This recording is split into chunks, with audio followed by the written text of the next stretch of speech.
Assalamualaikum warahmatullahi wabarakatuh. Perkenalkan, nama saya Mar'ah Soliha dengan NIM P1323048. Di sini saya akan menyampaikan materi untuk memenuhi UTS pada mata kuliah Advertising dan Promotion. Baik, yang pertama yaitu mengenai perjalanan pelanggan atau customer journey. Saat ini terdapat 3 konsep komunikasi pemasaran yang terkait dengan perjalanan konsumen, yaitu IDA, corong penjualan, sales funnel, dan model atribusi. Model yang pertama yaitu model IDA, awareness, interest, desire, dan action. Kesadaran minat, keinginan, tindakan selalu dikaitkan dengan iklan konvensional, terutama televisi, siaran, dan media massa tradisional lainnya. Ini juga merupakan upaya ilmiah pertama untuk mengukur efektivitas pesan mereka dan komunikasi pemasaran. Corong penjualan, juga disebut juga corong pemasaran, adalah turunan yang sangat populer dari model IDEA. Model ini langsung diadaptasi untuk semua bentuk media digital dan pemasaran online. Model ini memberikan cara cepat dan mudah untuk menunjukkan bukti kinerja. Ada ribuan bahkan jutaan faktor yang mempengaruhi selama perjalanan konsumen, termasuk komunikasi interpersonal, pesan persuasif, dan konten online. Model IDEA dan corong penjualan tidak mempertimbangkan faktor-faktor ini. Kedua model tersebut dirancang untuk menunjukkan hasil, namun tidak aktivitas dan peristiwa yang terjadi selama prosesnya, karena itu adalah model atribusi dibuat. Model atribusi dapat mengumpulkan dan memperkirakan jumlah faktor yang mempengaruhi perjalanan pelanggan, terutama dengan analisis prediktif. Yakni mengenai model IDEA dirancang untuk menggambarkan langkah-langkah berurutan yang akan dilakukan konsumen sebelum membeli produk atau layanan. Ini adalah konsep yang logis, praktis, dan mudah dipahami yang langsung diterima dan digunakan oleh agensi periklanan dan pengiklan. Model IDEA selalu digambarkan dalam bentuk segitiga. Asumsinya adalah bahwa iklan mulai mempengaruhi proses pengambilan keputusan konsumen dengan membangkitkan kesadaran terhadap suatu merek. Mencapai tingkat kesadaran yang lebih tinggi memberikan peluang besar untuk mengubah pikiran dan suasana hati pembeli serta mendorong mereka ke tahap berikutnya, yaitu minat yang lebih besar untuk membeli merek atau layanan tertentu, diikuti dengan keinginan yang lebih kuat. Setelah terpapar terus-menerus oleh pesan iklan dan promosi penjualan, konsumen akhirnya termotivasi untuk mengambil keputusan. Selanjutnya yaitu mengenai sales funnel atau corong penjualan. Visualisasi yang paling umum digunakan membagi corong ini menjadi 3 bagian terpisah, yaitu bagian atas, tengah, dan bawah. Agensi dan pengiklan dengan senang hati menyebutkan sebagai tofu, mofu, maupun bofu. Tofu yaitu top of the funnel, mofu yaitu middle of the funnel, dan bofu yaitu bottom of the funnel. Top of the funnel, bagian atas corong. Bagian atas corong di dunia digital, tujuan bagian atas corong adalah untuk mengarahkan lebih banyak lalu lintas ke situs web merek. Middle of the funnel yaitu pada bagian tengah corong. Tantangannya adalah mengubah minat mereka menjadi keinginan. Inilah fokus bagian tengah corong. Yang ketiga yaitu bottom of the funnel, bagian bawah corong. Membuat komitmen untuk membeli merek tertentu adalah bagian dari komunikasi yang terjadi di bagian bawah corong. Sebagian besar dana pemasaran dihabiskan di bagian atas corong, di mana konten informatif dan pesan persuasif digunakan untuk meningkatkan kesadaran merek. Dari sana lebih banyak dana iklan dan pesan merek baru diarahkan kepada individu yang telah masuk ke bagian tengah corong. Strategi kreatif dan media pada tingkat ini dirancang untuk meningkatkan minat pada merek serta merangsang keinginan sadar untuk memilikinya. Dan pada akhirnya, bagian bawah corong menggunakan teknik promosi penjualan yang menawarkan insentif kepada pembeli untuk memotivasi mereka membeli merek tersebut atau setidaknya mengambil tindakan lanjut untuk mencari tahu lebih banyak. Istilah tofu mofu maupun tofu yaitu awareness stakes, audiens paling luas, paling umum, paling tidak siap untuk melakukan konversi. Mofu considerance stakes, audiens lebih yang ditargetkan memiliki persona pembeli mungkin sudah menjadi prospek. Tofu yaitu decision stakes, audiens yang lebih sempit dan siap untuk membeli. Model atribusi ini adalah mengembangkan lebih lanjut dari konsep titik sentuh touch point yang lebih relevan di era algoritma dan kecerdasan buatan saat ini. Keputusan konsumen bukan hanya hasil dari proses linear dari kebutuhan hingga pemenuhan. Sebaliknya, itu adalah akumulasi dari ratusan bahkan ribuan titik sentuh individual. Teori ini didasarkan pada interaksi konsumen yang diberi banyak kesempatan untuk melihat, merasakan, mendengar, ataupun belajar tentang suatu merek. Meskipun iklan dan program promosi penjualan adalah pengaruh terkuat, kontak pribadi dengan teman, keluarga, dan komunitas juga memainkan peran penting dalam kesadaran minat, keinginan, dan kemungkinan tindakan konsumen dalam membeli produk atau layanan kita. Selanjutnya yaitu mengenai struktur rencana IMC. Tidak ada satu cara tunggal atau terbaik untuk menulis rencana IMC. Setiap pendekatan berbeda karena setiap perusahaan berbeda. Selain itu, setiap manajer memiliki preferensi berdasarkan pelatihan, pengalaman, dan tingkat keterampilan mereka. Berbagai industri memiliki struktur pasar, pola informasi pelanggan, dan kebutuhan persaingan yang berbeda-beda. Namun, rencana IMC harus sesuai dan mendukung tujuan dari strategi pemasaran. Bagian-bagian dari rencana IMC yang pertama yaitu riset pemasaran, kedua yaitu strategi segmentasi, ketiga yaitu audiens yang ditargetkan, keempat yaitu tujuan IMC, kelima yaitu alokasi anggaran, keenam yaitu strategi pesan konten, ketujuh yaitu strategi distribusi jalur, yang kedelapan yaitu pengukuran kinerja.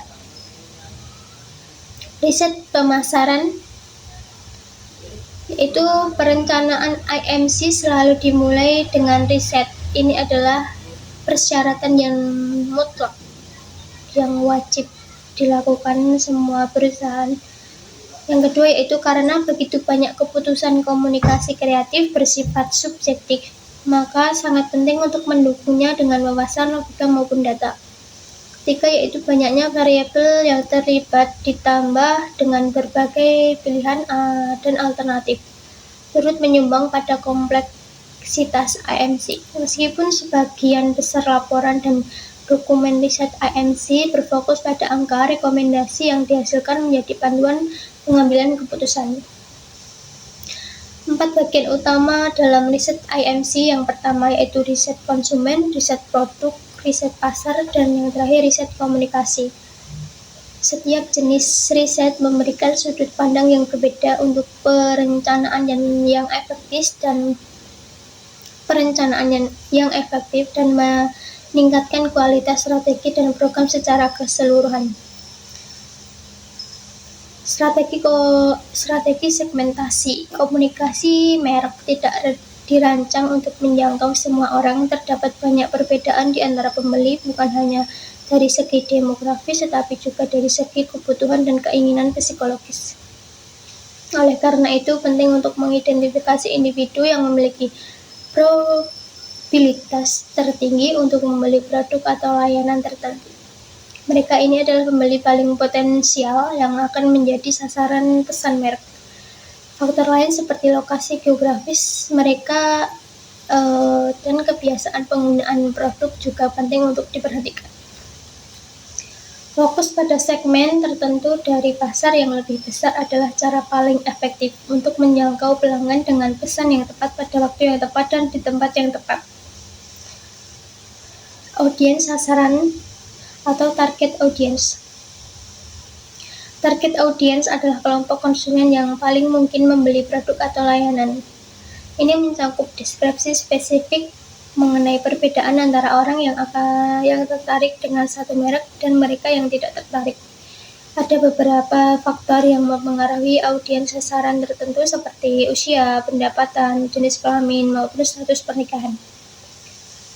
Tujuan komunikasi.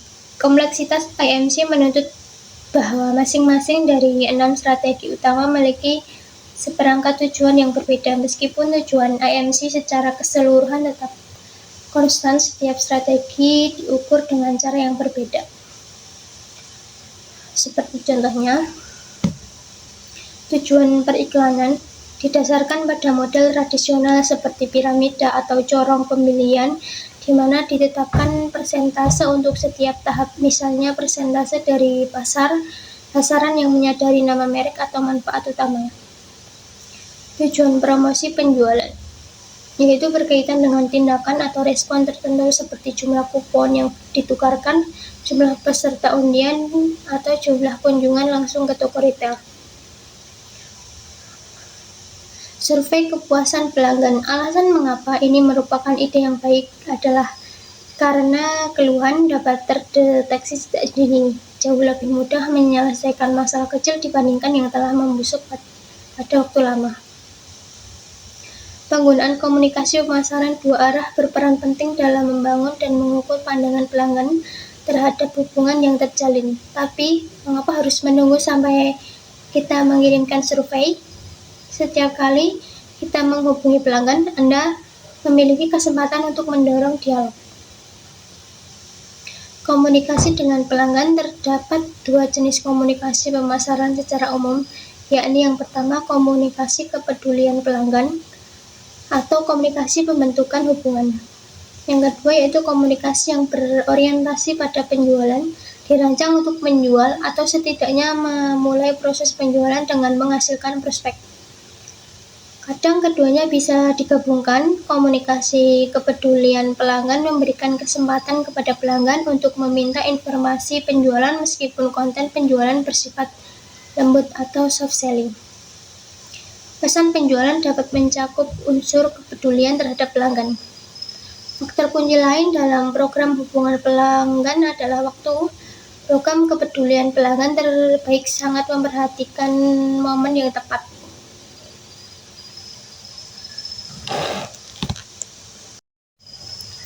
Selanjutnya yaitu analisis segmen. Dalam tahap analisis segmen, fokusnya adalah pada nilai potensial dari setiap jenis pelanggan.